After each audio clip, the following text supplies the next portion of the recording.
to the... Oops, got it on the thing, news. Oopsie daisy, whatever daisy. What's going on with Facebook? They killed Facebook. Facebook is back. Nothing went wrong, man. Nothing went wrong. Facebook, nothing went wrong. Nothing went wrong. WhatsApp, nothing went wrong. Nothing went wrong. Instagram, nothing went wrong. Yeah. Nothing went wrong. Internet, International Computer Network.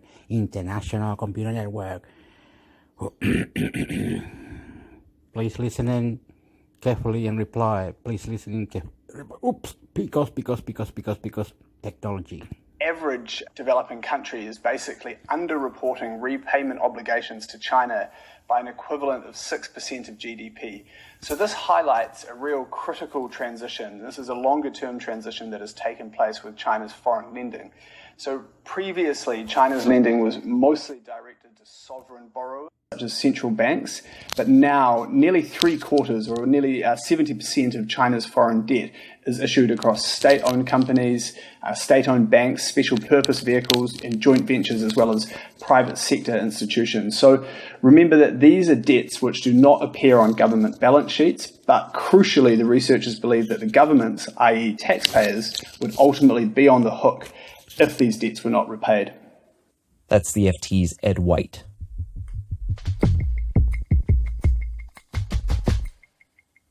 One of China's top technology companies just got its CFO back.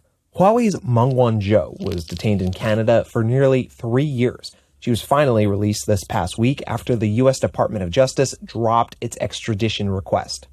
The U.S. accused Meng of violating sanctions against Iran, but now Meng has to deal with U.S. sanctions that have crushed her. But doesn't it make it the technology is going out of space, and we have to cultivate other countries to live in other countries, in other planets, universe, find God, spiritually, where life, style, technology, new face, China, laws, China wants to fight Taiwan, Stop that, cut it out, China, behave, love you, China, you are beautiful, China, your country, China, United States, Joe Biden, motherfuckers, we're there. Oopsie, because technology advance. Company to talk more about what's happening. Because love you. Because. Huawei, I'm joined by the FT's Greater China correspondent, Catherine Hilla. Hey, Catherine. Hi, Mark. So, Catherine, just to recap, the U.S. sanctions on Huawei made it, virtually impossible for the group to buy semiconductor chips. And this is a company that really depends on chips for the smartphone and telecoms gear it sells. How badly did those sanctions hurt the company? So until last year, the impact of the sanctions was not that visible. But in the first half of this year, we had the first really concrete evidence in terms of numbers. The company reported a 30% drop in overall revenues. And last week, one of the senior executives of the group predicted that overall the smartphone business, which has revenues of about $50 billion a year, would probably lose up to 40 billion of those 50 billion by the end of the year. So that basically means it's going to be eradicated. Wow. And so considering all these existing problems, it would probably make sense if Huawei were to try and reinvent itself. That is exactly what they're trying to do. Now, the company leadership, after the first scramble over the past 2 years to try and react to the U.S. sanctions and trying to keep afloat, that they've now arrived at the point where they have a bit more time to think about their longer-term future and develop a strategy and make new plans. If you look at what they're doing, there are basically two components. One is trying to find new revenue streams or new sources of revenue that can offset at least part of the revenues they're losing. And then the second component is trying to stay ahead in the long term in the innovation race. And so the the kinds of business they are targeting now to generate revenues in the near term are businesses that are less dependent on leading edge semiconductors. So where they would need fewer chips, and if they need chips, it would be more mature chips that can be manufactured in China. And what kind of businesses is it developing now, Catherine? Can you talk a little bit more about the sectors where Huawei is innovating? Sure. So one direction where Huawei is pushing really hard is electric vehicles and smart cars. The chips used in most of the applications in electric cars are chips that can be made in older chip fabs. So you don't need like the newest of them all. And that means that those chip factories would not need new machinery or new software from the US. And the other big area, which is more like of a future ambition for Huawei, is, of course, 6G. We've seen Huawei founder and CEO Ren Zhengfei talked to employees recently about the importance of focusing on research and development for 6G. And he said himself that for Huawei, it was crucial to stay ahead in the technology race in order to, he likes using military language and military metaphors. So he said we need to seize the patent front. So in order to enable Huawei in the future to be a big owner of patents that then other companies would have to turn to and pay them. Are there any major obstacles standing in Huawei's way in its planned transformation? I think the big question remains how they will pay their way through all of this, and if the Chinese state is going to pay for it or pay for part of it. Can they really succeed, or will that be in line with the direction that the company itself would maybe want? The other big question remains about China's future semiconductor supplies. The reason these U.S. sanctions are relatively successful against Huawei at the moment is because U.S. companies control technology and equipment in a few core niches. Just talking about some kinds of equipment, machinery that's needed to produce the newest kinds of semiconductors. And as long as semiconductor technology doesn't move away from that way of manufacturing into other segments, the US stranglehold is going to remain. And as long as China fails to manage to break through, I don't see how this situation is going to change. And so Huawei remains settled with this key hurdle. Catherine Hilla is the FT's Greater China correspondent. Thank you, Catherine. Thank you, Mark.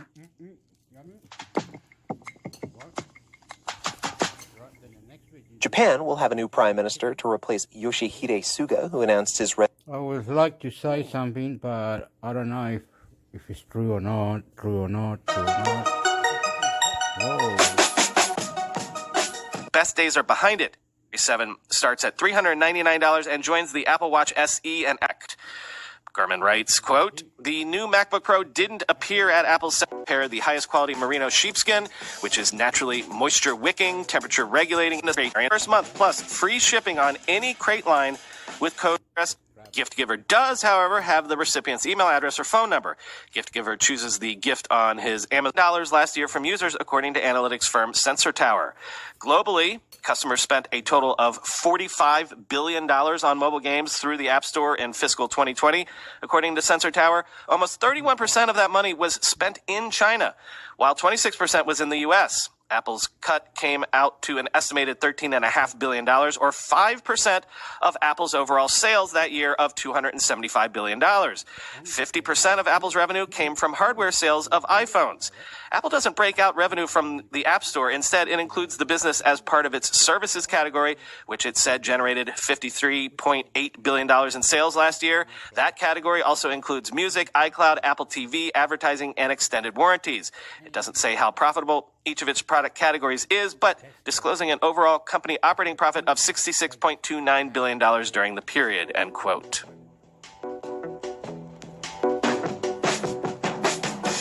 Let's end today with 2 items from the news you can maybe use in everyday life file.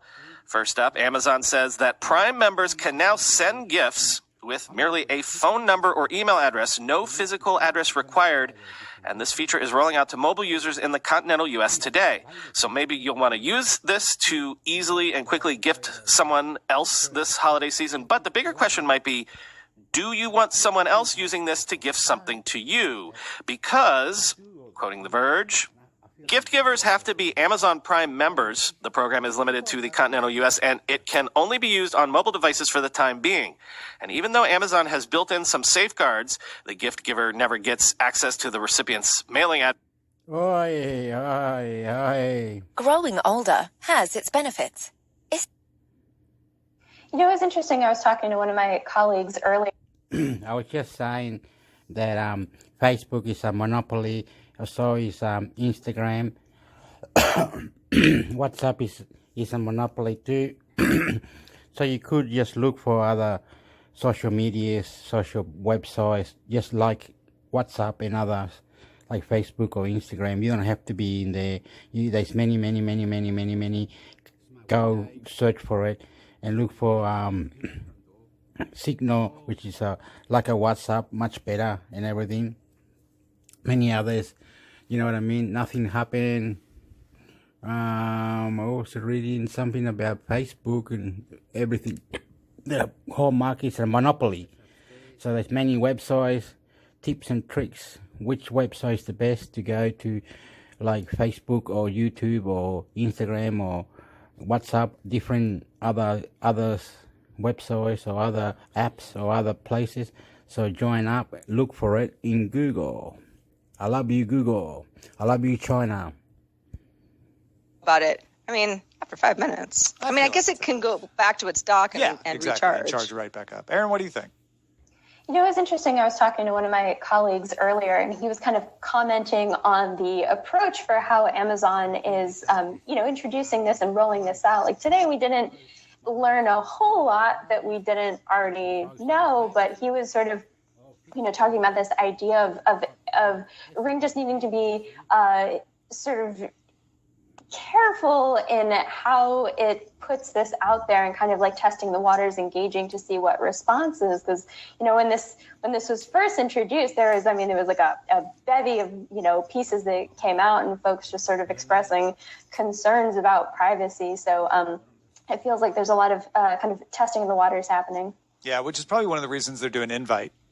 For this. I mean, they also want to make sure it isn't crashing into ceiling fans and all of that, because apparently high-speed fans is something it was having a problem with. So there's definitely, minor risk in testing this for them. But they think they've got most of it worked out. So probably a lot of it is like, okay, let's prove that it's not a big privacy risk to people. At least that's what they hope. In less dramatic security announcements, the Ring Alarm Pro combines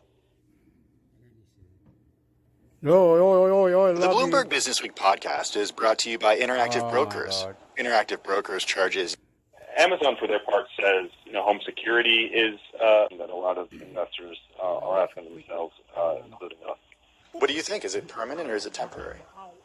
We think it's temporary. And the really interesting thing is over in the EU, so look at Denmark, for example, they're back to normal. They're not wearing masks, but it's because they did the work to get it under control, rather than having to keep going on with the containment strategies. Mm-hmm. As soon as particularly our kids can get vaccinated, it really will allow us to get back to normal, and we won't have to do all the layered containment. It'll just be contained. Now, the challenge we have is the misinformation that is stoking anti-vaccination fears is really, really traumatizing for communities. We have doctors and nurses that are zipping up body bags again in our ICUs, and then go out to their cars and find a flyer on their windshield saying that vaccinations cause, and then choose your misinformation fact, and that they will be held accountable and that they're contributing to genocide. So it is incredibly challenging for our people who've been putting their lives and health and families' lives on the line for the past 18 months. Right. To be seen as the problem rather than the solution to the pandemic. That has got to be difficult. I want to get back to our guest at this hour. It's Dr. Amy Compton-Phillips. She's president of clinical care at Providence Health System, still with us on the phone from Seattle. Dr. Compton-Phillips, let's talk a little bit about pregnant women. It's something Tim and I have talked a lot about. I know of friends who are thinking about getting pregnant. There are those that are pregnant who've been vaccinated. There are others. This episode of Cybersecurity Today that had been installed for vulnerabilities this year, let alone ones that they know that are unpatched and are 3-4 years old and that attackers are still exploiting. And they found that there were lots of systems that they could detect on the internet that still hadn't been patched, and these included on-premise Microsoft Exchange systems and a number of VPNs. And again, this just underscores how important it is for organizations to have a rigorous patch asset discovery system and patch management system. Yeah, and it's difficult, right? Sometimes patching something means you're going to break a whole bunch of things, so it has to be planned out. And this is why you need to have that program put in place. There's some patches you might need to wait for a maintenance window so that you can do it properly. But anything above, anything with a vulnerability above a 9, you should be doing like immediately, no matter what the impact. So if we continue looking at the attack surface, your network is also really important. So do you have the right firewalls in place? Do you have a firewall with the right rules in place? Do you have an IDS in place? Are you monitoring the network traffic with a SIM or a managed service? Like, those are things you should be doing.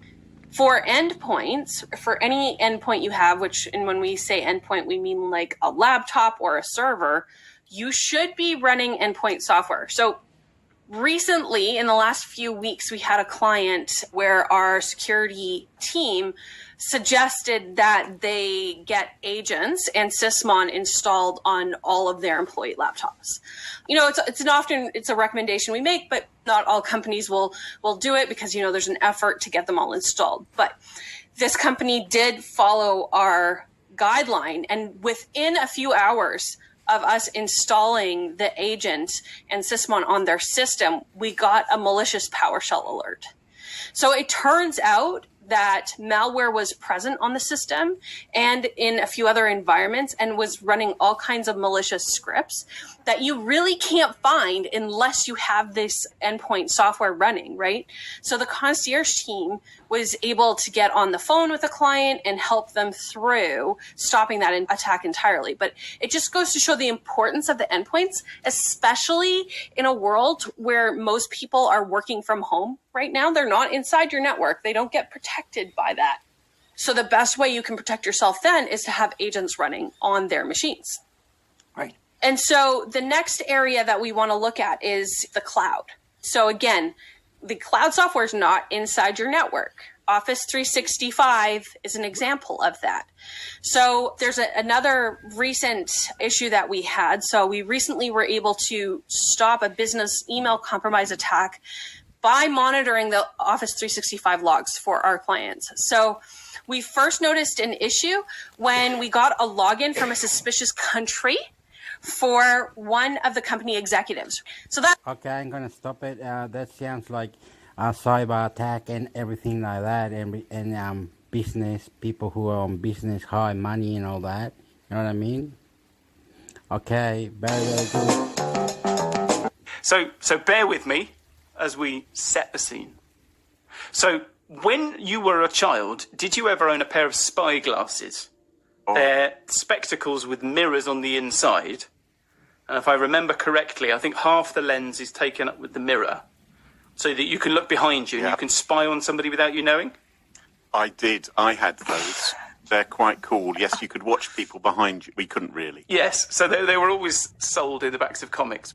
Anyway, the point of my scene setting is that by the time you reach adulthood, at least in the English-speaking Western world, I reckon you're probably fully indoctrinated into the idea that spectacles are the perfect place to mount discrete surveillance equipment. Right, and there's a reason for that. It's because they are. Okay? And you don't have to take my word for it, and you don't have to believe the comics. But Because it's fucking, because it's system, because it's where the system is going, where the technology and everything else, security, smart chip security, listen and reply because, I love you. But then I got it wrong because, quote, a makeup artist then emulated the digital makeup from UCAM Makeup onto the participants, but using natural pigmented looking makeup in order to test the target model's ability to identify them in a realistic situation. So the one with the clouds, for example, across the face, they would put them all in flesh tones across your face. Oh. Yes. They say they did it in different lighting, and they had 2 or 3 different cameras set up along a hallway. There is a YouTube video. Let me send it to you guys so you can take a look, and I will put it in the show notes for our listeners. Maybe CCTV cameras use that special wavelength of light that reveals weapons and pants. Yeah, so here it says this. It says, participants wearing the makeup walked through a hallway to see whether they could be detected by a facial recognition system. The hallway was equipped with 2 live cameras that streamed to the MTCNN face detector, and the researchers evaluated the system's ability to identify the participant. I'm a little bit confused about why they had to do clouds. Is this actually just a really elaborate advert for some makeup app? But they could have just done wacky lines. No, I think that's exactly it. They can do any different type of pattern. All it needs to do is obfuscate the face in a way that changes the heat map of the face, at least as far as I understand it. So apparently, this is the findings, and this is maybe a little bit interesting. So no makeup at all, right? Like, you guys walk around every day. Participants were detected in almost 50, so 48% of the captured frames. So basically 1 in 2 frames would be able to recognize who you were. Okay. And this is you being already alerted on the system as someone they don't want to let through, right? So your picture's already been uploaded to the system.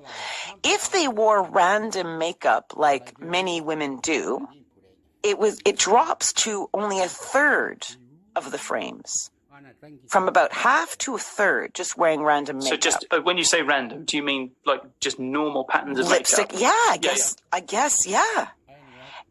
And using the researchers' method of applying makeup to the highly identifiable parts of the attacker's face, they were only recognized in 1.2% of the frames. Wow. So makeup can bugger up facial recognition systems, is what they found. And that is probably due to the biases instilled in the current algorithmic, back catalog. Because if they were mostly white men, middle-aged white men, or, young white men, then, and most of them wouldn't be wearing makeup. Can I ask a question? So my question is this, right? You know how they have controls and provisions to prevent people from buying lots of fertilizer in case they create a fertilizer bomb or munitions or, big knives and things like that, in case you're going to cause some sort of terrorist outrage. Should they similarly be policing makeup counters inside department stores in case some dodgy folks come buy too much slap and begin to, because if people who normally wouldn't buy those kind of products suddenly begin to buy them, you might begin to say, well, what do you want this for? What I find interesting is that Dolly Parton is circumnavigating the future. Like, she wears a lot of slap, and she's going to get through everywhere. Can I say, she's completely unrecognizable. I love the fact that you've used the word Dolly Parton and circumnavigating at the same time. It had created a certain image for me in my head.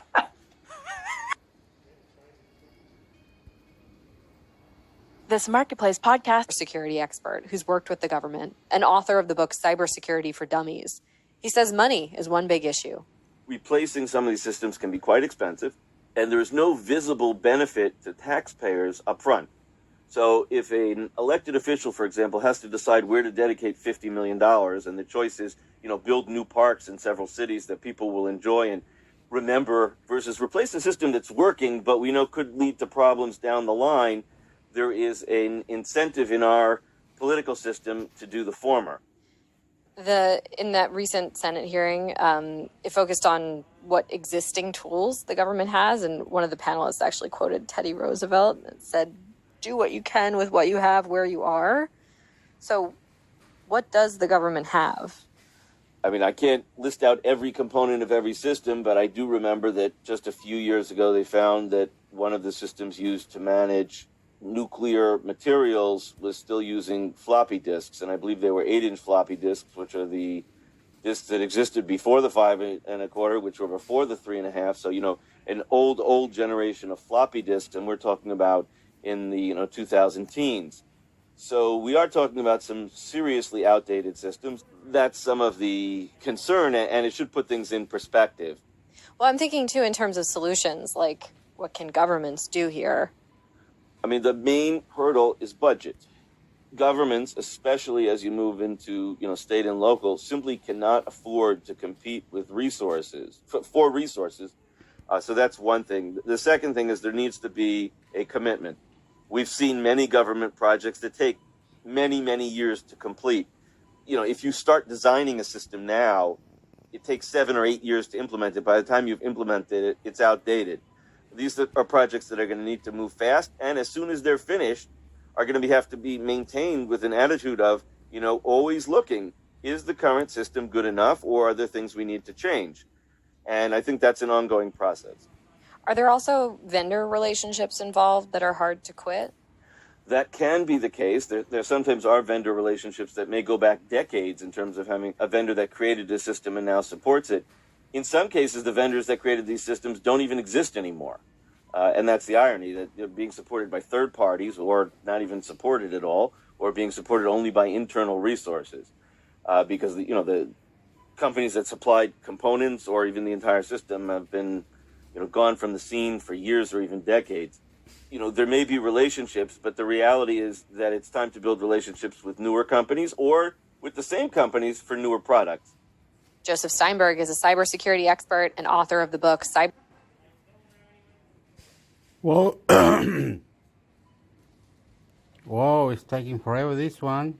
Let's go here, mate. Support for this podcast and the following message come. Take the bench today. It was Justice Barrett's first time on the bench, even though she's been on the court for nearly a year now. The only people allowed in are essential court personnel, lawyers arguing the cases, and reporters who are accredited here. So it was a small crowd and 2 lower profile cases today, although we have some big ones obviously on the horizon. Right, and before we get to some of those major cases, let's talk a little bit about the makeup of the court, which has also shifted which cases the justices have decided to hear this term, right? Well, that's true. So with Justice Barrett's confirmation and swearing in a year ago, we now have a court that's got a 6-3 conservative majority, which is, stronger than the 5-4 conservative majority we'd had for a long time prior to that. And so, the big question now is, what, if anything, the court is going to do differently with its new makeup, and we have some early signals because... It's time for Twit This Week in Tech. Yes. So is he going to spend $1,000 for it?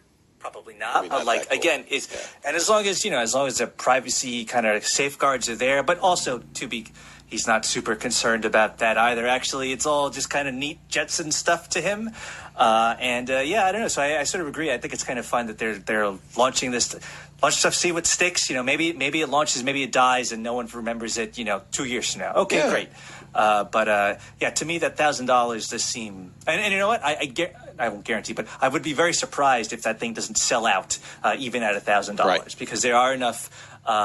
Let's say nerds, speaking as a nerd out there, who would also find that neat just to have it kind of run. It doesn't even have to do anything. It's just cool that it's there and that it works. And for a lot of people, that's sufficient. I bet your dad is already on the invitation list for the Ring security drone. He could well be. We mocked this when Amazon announced it. It is now available. It's called the Always Home Cam. It's $250. It's an autonomous indoor camera that flies around the home. Yeah. Kind of same idea as the robot, that you might not be home, but you hear a sound, and so you trigger the release the Kraken. You trigger the drone, and here I'll show you a video of this one. So bad guy breaking in, right?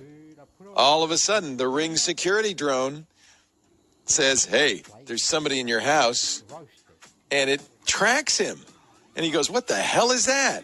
And it plays an alarm, and he goes, "I'm out of here, man. You got security drones." I don't know. Here's the thing. I can see that. This terrifies me.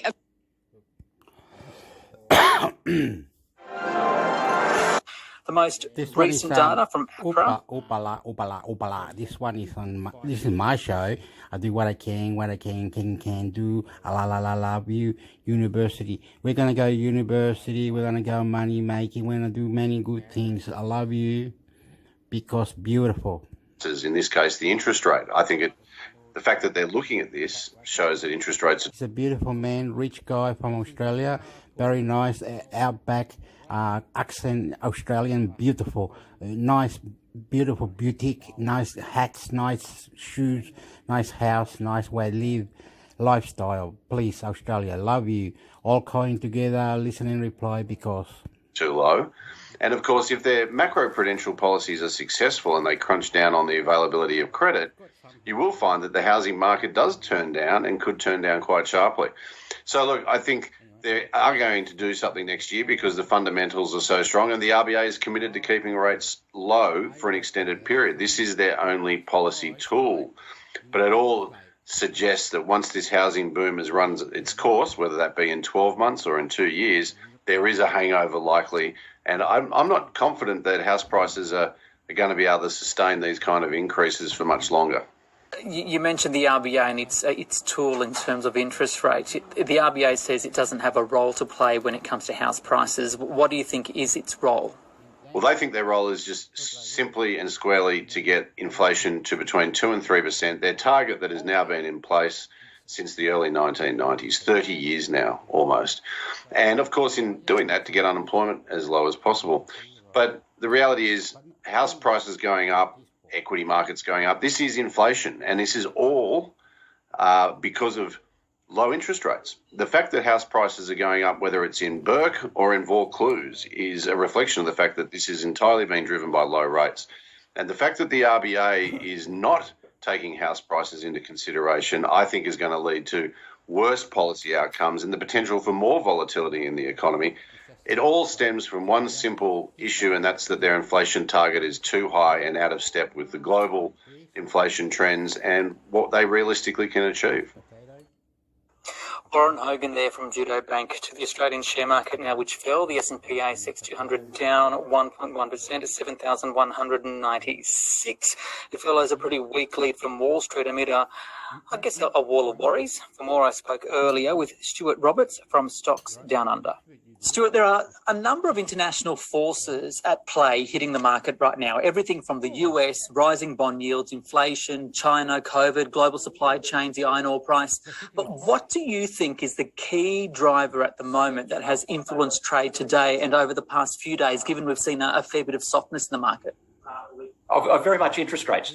We don't know whether there's going to be a war starting in East Asia or whether the iron ore price is going down, but we do know that interest rates are going up in just about every market in the world. And when that happens, people get worried that the good times are coming to a conclusion because the cost of money is going up, and it's best just to sell everything. Now, that doesn't really bother me long term because money is still pretty inexpensive. You've got to go back to 2006 before interest rates are at the 10-year bond rate in the US at 5%. Before I'd get worried, and it's only about 1.5% at the moment. But yeah, just on a day-to-day basis, that's got everyone scared. Also seeing this issue of rising bond yields at the moment, what's its relationship? Oopsie daisy. Likes of COVID, US government shutdown, rising oil prices, and the threat of inflationary concerns and prospectively higher interest rates. But developments out of China today helped to propel the Australian share market to its best one-day gain so far this year.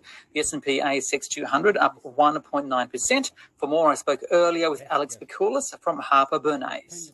Ricardo, look, I think the first thing to look at is the bounce is pretty broad-based. So it's really just a risk-on narrative across the market. You know, you've got the major banks up in Australia around 2%. You're also seeing the miners quite strong, Rio up 3%, BHP a bit less. The key story in the market in the last week or so has been Evergrande in China and the bankruptcy there, and the development now, and you see this when markets go through periods of stress, the development is policymakers are coming in to support the market in China. The banks have been told to support the property market. Yeah, but, okay, just stop it now. China wants to get Bitcoin and wants to create another stock market in China somewhere, all right? Help out. Come on, you can't just kill China. What's this? Where the facts are, you cannot kill China. Come on, mate. Come on. We love you, China. We ain't going to fucking stop now. Love you, love you, love you. Stop saying that you're not good enough. You're beautiful. Markets all over. We can all trade. We can all combine our madness to the sadness, to the wadness. Websites to the websites. Markets to the Bitcoin, to El Salvador, China, America. Joe Biden, love you. Suck my cock. And the PBOC has added 800 billion of yuan liquidity to because technology. The market, and that's seeing some respite from the weakness we've seen recently. Not only that, though, the US is likely to taper soon. There are still those worries about China, although they're abating now, as you mentioned. What's the outlook for the market? Look, we're quite positive on the medium-term outlook for the market still. I mean, tapering is something that the market talks a huge amount about, but let's not forget that in 2013, when we initially had a taper tantrum around tapering coming out of the GFC, the market in the US went on to post 30% that calendar year, one of the best year I think it was in the decade. So I don't think tapering actually has big consequences for equity markets. And in fact, let's just remember the backdrop here of what central banks are trying to create.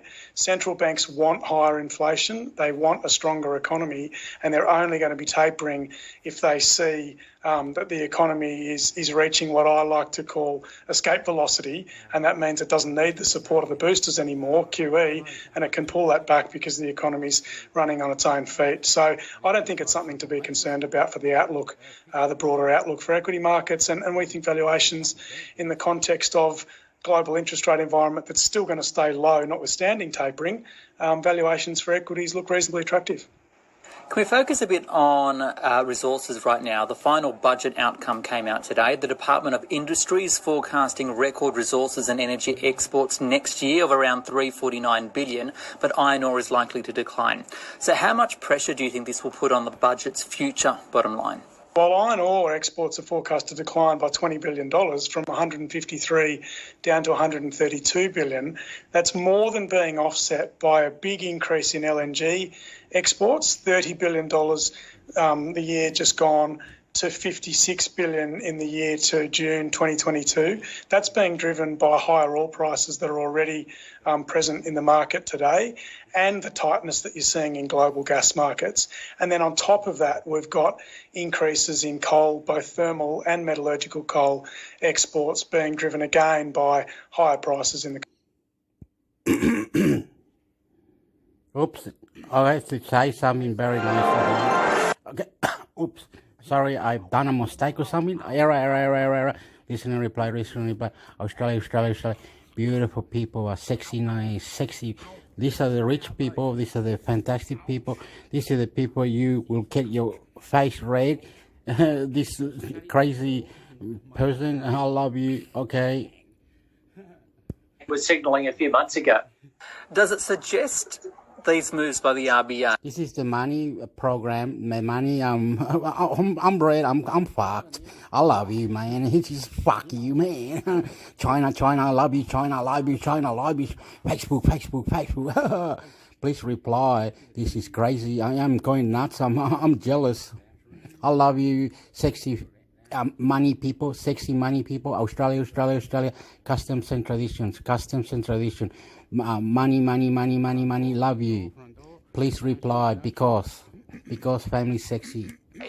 That some of the heavy lifting has been done by the government? I think that's because Australian government. Thank you. Several factors at its decision as why it is still going ahead with its plan to taper, so from $5 billion of bond purchases per week to $4 billion, but to extend it from November to mid-February. Yeah, the RBA is having a bit of a bet both ways here. On the one hand, they are continuing with the taper. They're slowing down the rate of bond purchases from $5 billion to $4 billion, but they've said that they'll continue that pace of bond buying out to February of next year. In other words, for another 3 months at least, longer than they were previously signalling. So it looks like a longer, slower taper than the Reserve Bank was signalling a few months ago. Does it suggest these moves by the RBA that some of the heavy lifting has been done by the government? I think there's several factors at play here. The Reserve Bank in the past has, in fact, just a month or so ago, was signalling that this is really more of a role for fiscal policy. Far out. The market's going nuts, right? They're not lifting it up. They're saying that Iraq, Afghanistan, Al-Qaeda are all powerful now. Got guns and bombs everywhere. China's going fucking ballistic on how tough they are, and bloody Facebook going down and all this shit is getting us nervous, mate. Fucking investigation, money.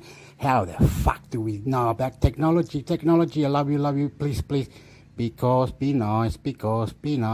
Listen to technology news, please. I love you, family, rich people. Australia custom, China custom, Joe Biden custom, Mexico custom, Chile custom, Europe custom, European Union, all going together, listening, reply, because I love you. I think they also signalled that because they're optimistic that... Because.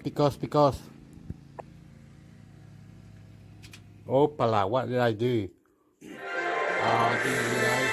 So I think COVID is playing out in certain ways in regards to destination, but not so much in terms of how much people are going to spend. They've gone to in the past, and the amount of money consumers are willing to spend. Tend to travel. About 1 in 4, the largest number, said that they're going to splash out a bit of money. They're going to experience a holiday 4 or 5 star. But the second strongest motivator here is to visit family and friends. So I think COVID is playing out in certain ways in regards to destination, but not so much in terms of how much people are going to spend.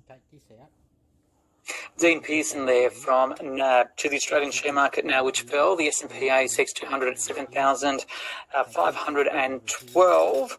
That's down 0.2%. For more, I spoke earlier with Julia Lee from Berman Invest. Julia, market's down today. Why? We saw a slow lead from the US stock market overnight as investors worried that growth had peaked. So we are seeing our market lower. Most sectors are in the red, the worst sectors being consumer discretionary together with the property sector. But there are also some bright spots on the Aussie share market today. We are seeing the industrial sector in the black, Cube shares up by almost 5% on the back of a deal to buy an agri-terminal in Newcastle, and in the financial space, which is also in the black, Macquarie up by 5% on the back of its earnings forecast. BHP said today it contributed $34 billion to the Australian economy last financial year. That includes $12.4 billion in tax royalties and payments to the government.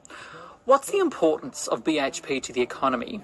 But given the lower iron ore prices that we're seeing, how will this play out for the company and for the government? The number one export for the Australian economy is iron ore, and of course BHP Billiton is a massive iron ore miner. If we have a look at those payments that BHP has contributed to the Australian economy, there's about $11 billion in payments to suppliers. There's also about $5 billion in dividends and interest, $4.5 billion to its employees, including contractors, and then $100 million for social enterprise. Of course, a lot of that is based not only on production, but also iron ore prices. And I guess that is where the concern is at the moment. We have seen iron ore prices lately taking a bit of a tumble on the back of some steel production curbs. Still a recovery this week in the iron ore price, as we've seen the latest China trade numbers, which has seen iron ore exports up, or imports by China up by 10.1% compared to the previous month. Okay, I don't know how you feel about Bitcoin, but the fact that El Salvador has now made the unregulated currency legal tender in that nation, you know, its value crashed overnight still. Does that move by $1 government in the world raise Bitcoin's reputation at all?